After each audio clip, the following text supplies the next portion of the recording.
ও বুড়ো, তোমাকে আজ ভিক্ষে করতে যেতে হবে না। তোমার ছেলে বড় স্কুলে চাকরি পেয়েছে, তাই বৌমা বাড়িতে বিরিয়ানি বানাচ্ছে। ছেলে বৌমা আমাদের বিরিয়ানি দেবে? কেন দেবে না?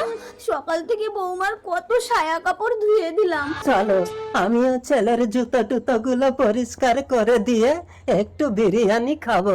চলো। এই সুজি, এই আরে বাবা মা এসছে তো। বিরিয়ানি দেখতে কি সুন্দর, নিশ্চয়ই খেতেও খুব সুন্দর, বলো বুড়ি? তুমি ছেলের জুতোটা পরিষ্কার করে দাও, আমি ঘরটা মুছে দেই।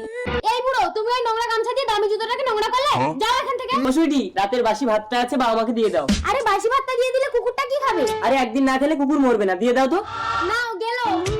একটু বিরিয়ানি দাও না বৌমা। বিরিয়ানি খেতে হবে না, যাও এখান থেকে। ছেলে আমার মস্ত মানুষ, মস্ত অফিসার।